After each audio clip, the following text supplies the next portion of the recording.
ರಾಷ್ಟ್ರೀಯ ಮಟ್ಟದಲ್ಲಿ ಒಂದು ಆಂದೋಲನ ಮಾಡಬೇಕು, ಶ್ರೀರಾಮನ ಬಗ್ಗೆ ಕರ್ತವ್ಯ ಮಾಡಬೇಕು ಅಂತ ಒಂದು ಡಿಸಿಷನ್ ಆದಮೇಲೆ ನಾವೆಲ್ಲ ಫಸ್ಟು ಮೊದಲನೇ ಹಂತದಲ್ಲಿ ರಾಮನ ಬಗ್ಗೆ ಟಿವಿಗಳನ್ನೆಲ್ಲ ಸಂಗ್ರಹ ಮಾಡಿ ಅದನ್ನೆಲ್ಲ ಅಯೋಧ್ಯೆಗೆ ಕಳಿಸಾದ್ಮೇಲೆ ಒಂದು ಬೆಂಗಳೂರು ಮಹಾನಗರದಿಂದ ಇಷ್ಟು ಜನ, ಮೈಸೂರಿಂದ ಇಷ್ಟು ಜನ, ಎಲ್ಲ ಡಿಸ್ಟಿಕ್ ವೈಸ್ ಇಷ್ಟು ಜನ ಹೋಗಬೇಕು ಅಂತ ಡಿಸಿಷನ್ ತೊಗೊಂಡ್ಮೇಲೆ ನಾವು ಬೆಂಗಳೂರು ನಗರದಿಂದ ಸುರೇಶ್ ಕುಮಾರ್ ಅವರು ಆ ಕಡೆಯಿಂದ ಬಂದರು.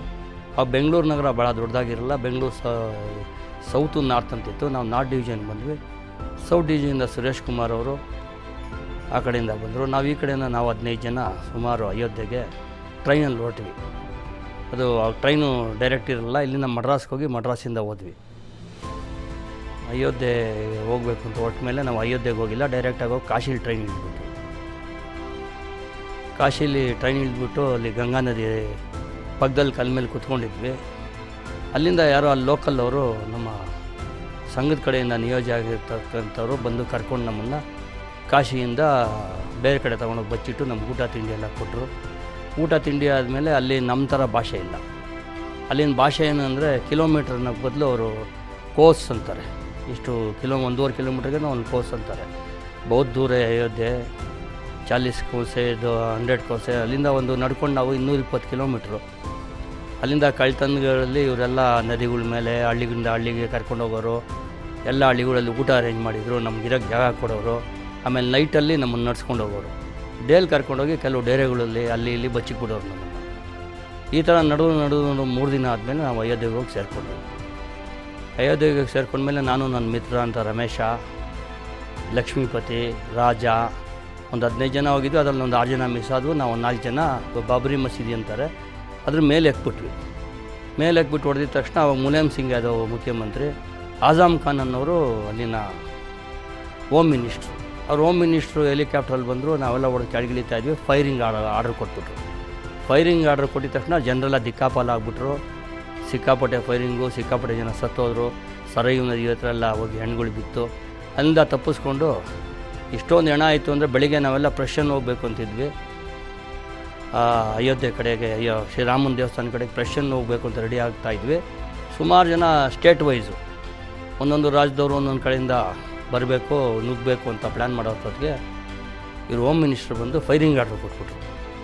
ಒಂದು ಕ್ಯೂವಲ್ಲಿ ನಿಂತಿದ್ರು. ಜನಗಳೆಲ್ಲ ದಿಕ್ಕಾಪಾಲ ಆಗ್ಬಿಟ್ರು. ಫೈರಿಂಗ್ ಸರಯೂ ನದಿ ಹತ್ರ ಆ ಕಡೆ ಓಡೋರು, ಈ ಕಡೆ ಓಡೋರು, ಈ ಕಡೆ ಎಲ್ಲಂದ್ರೆ ಅಲ್ಲಿ ಓಡೋಗ್ಬಿಟ್ರು. ಫೈರಿಂಗಾಗಿ ಇಡೀ ದೇಶನೇ ಒಂದು ಪಕ್ಷಬ್ಧ ಸ್ಥಿತಿಗೆ ಬಂತು. ಅಲ್ಲಿಂದ ವಿಶ್ವ ಹಿಂದೂ ಪರಿಷದರು ಅದು ಮಾನ್ಯ ದಿವಸ ಭಾರತ್ ಬಂದ್ ಮಾಡಿದ್ರು. ನಮಗೆ ಎಲ್ಲೂ ಹೋಗಿ ಜಾಗ ಇಲ್ಲ ಅಂದರೆ ನಮಗೇನು ಗೊತ್ತಿಲ್ವಲ್ಲ, ಭಾಷೆ ಪ್ರಾಬ್ಲಮ್ಮು. ನಾವು ಇದು ಬಟ್ಟೆಗಳು ಜಾಸ್ತಿ ಇರಲ್ಲ. ಮಿನಿಮಮ್ಮು ಬಟ್ಟೆ ತೊಗೊಂಡೋಗಿದ್ವಿ ನಾವು. ಒಂದೆರಡು ಪೈಜಾಮಗಳು, ಜುಬ್ಬಾಗಳು ಮಾತ್ರ ತೊಗೊಂಡು ಒಂದು ಬ್ಯಾಗ್ ಇಟ್ಕೊಂಡಿದ್ವಿ. ಆ ಬ್ಯಾಗ್ ಇಟ್ಕೊಂಡು ಎಲ್ಲಿ ಓಡೋಗೋದು ಅಂತ ಗೊತ್ತಾಗಿಲ್ಲ. ಆಮೇಲೆ ಅಲ್ಲಿಂದ ಒಂದು 15-20 ಕಿಲೋಮೀಟ್ರು ಫೈಜಾಬಾದಿಗೆ ಬಂದು, ಫೈಜಾಬಾದ್ರೆ ಟ್ರೈನ್ಗಳು ಹೋಗ್ತಾಯಿದ್ವು. ಯಾವುದೋ ಒಂದು ಟ್ರೈನ್ ಎಕ್ಬಿಟ್ವಿ ನಾವು. ಟ್ರೈನ್ ಎಕ್ಬಿಟ್ರೆ ಡೆಲ್ಲಿಗೆ ಹೋಗ್ಬಿಡ್ತು. ಅಲ್ಲಿ ಡೆಲ್ಲಿಗೆ ಹೋದ್ಮೇಲೆ ನಮ್ಮ ವಿಶ್ವ ಹಿಂದೂ ಪರಿಷತ್ತು ಅವ್ರು ನಮ್ಮನ್ನೆಲ್ಲ ಒಂದು ಸೆಪ್ರೇಟಾಗಿ ಮಾಡಿ ಕರ್ಕೊಂಡೋಗಿ ಕುಂಬಿಸಿ ಅಷ್ಟೊತ್ತಿಗೆ 10-15 ದಿನ ಆಗೋಗ್ಬಿಡ್ತದೆ. ನಮ್ಮ ಮನೆಯವರೆಲ್ಲ ಗಾಬರಿ ಆಗ್ಬಿಟ್ರು. ಎಲ್ಲ ಕಡೆ ಎಲ್ಲ ಸತ್ತೋಗ್ಬಿಟ್ರು ಅಂತ ಬೆಂಗಳೂರೆಲ್ಲ ಪುಕಾರ ಆಗಿಬಿಟ್ಟಿದೆ ನಾವು ಬರೋದ್ರಲ್ಲಿ. ಇದೇನಪ್ಪ ಇದು, ಏನು ಕಮ್ಯುನಿಕೇಷನ್ ಎಷ್ಟೊಂದು ಇರಲ್ಲ ಅವಾಗ 90ರಲ್ಲಿ.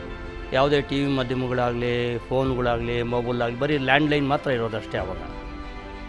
ಎಲ್ಲಿ ನಾನು ಲ್ಯಾಂಡ್ಲೈನ್ ಮಾಡೋಕ್ಕೂ ನಮಗೆ ಅವಕಾಶವೂ ಸಿಕ್ಕಿಲ್ಲ. ಅಷ್ಟೊತ್ತಿಗೆ ಒಂದು 15 ದಿನ ಆದಮೇಲೆ ನಾವೆಲ್ಲ ಬೆಂಗಳೂರಿಗೆ ವಾಪಸ್ ಬಂದ್ವಿ. ಬೆಂಗಳೂರಿಗೆ ವಾಪಸ್ ಬಂದರೆ ಎಲ್ಲರೂ ಆಶ್ಚರ್ಯ ಪಡ್ತಾಯಿದ್ದಾರೆ, ಏನಪ್ಪ ಓದೋರು ತಿರ್ಗಾ ಬಂದ್ರಲ್ಲ ಅಂತ.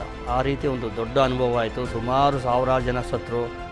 ಗೋಲಿಬಾರು, ಕಾಲಿಗೆ ಹೊಡೆಯೋರು ಪೊಲೀಸರು. ಅವಾಗೆಲ್ಲ ಪೊಲೀಸರು ದೊಡ್ಡ ದೊಣ್ಣೆಗಳಿರೋವು. ನಮ್ಮ ಥರ ಪೊಲೀಸ್ ಇಲ್ಲ ಅಲ್ಲಿ. ಪಿಲೆಲ್ಲ ದೊಡ್ಡ ಪೊಲೀಸರು, ದೊಡ್ಡ ಈ 1.5 ಮೊಳ 2 ಮೊಳ ಇರೋದು ಒಂದು ದೊಣ್ಣೆ ತೊಗೊಂಡು ಬಾರಿಸಿದ್ದು. ಅವಾಗ ಕಾಲಿಗೆ ಎಟ್ಟು ಬಿದ್ದಿರೋದು. ನನಗೆ ಇವಾಗಲೂ ಸರಿ ನಡೆಯೋಕ್ಕಾಗಲ್ಲ ಕಾಲು. ಆ ರಾಮನ ದಯೆಯಿಂದ ಇವತ್ತು 30 ವರ್ಷ ಆದಮೇಲೆ, 33 ವರ್ಷ ಆದಮೇಲೆ ನಮ್ಮ ಅಯೋಧ್ಯೆಯಲ್ಲಿ ರಾಮ ಮಂದಿರ ಕಟ್ತಾ ಇದ್ದಾರೆ. ಬೋಲೋ ಶಿವರ ರಾಮಚಂದ್ರ ಕಿ ಜೈ.